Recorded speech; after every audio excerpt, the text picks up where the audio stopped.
Today we will be discussing about terms, what is the meaning of lease, what are the two parties involved in a lease, that is Lessor and Lessee.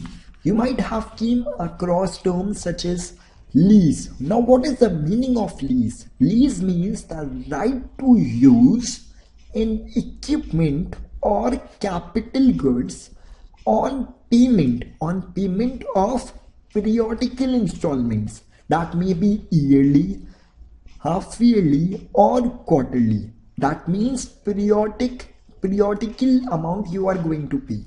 Now let's have a look at scene 1. Now this man who is the owner of 3 assets, these assets are used in the generation of solar energy. So 1, 2 and 3rd. Now this 1 and 2 assets are used by him, whereas 3rd asset is not currently in use, but these assets are very costly.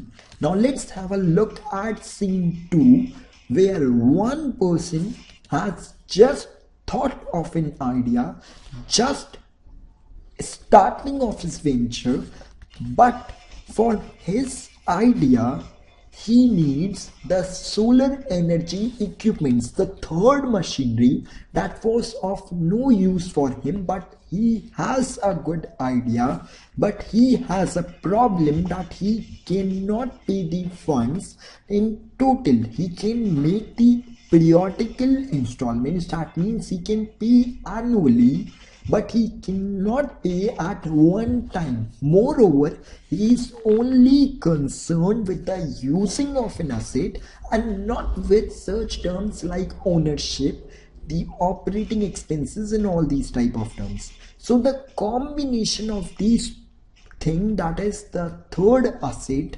that is not in use by the actual owner and transferring this asset on lease to another person in return of the periodic payment, and this owner is only granting him the right to use. So this whole scenario is what we call as lease, and this person will be receiving the annual payment.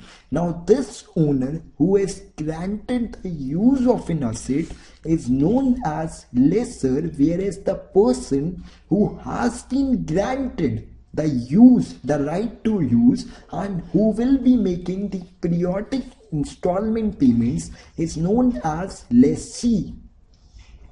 So lessor is that person who is the actual owner who permits the use of an asset and will receive money, that is receive periodical installments, whereas lessee, he has only right to use. No ownership has been transferred, only right to use, and he will pay the money. So that was all about lease, lessor and lessee. Thank you.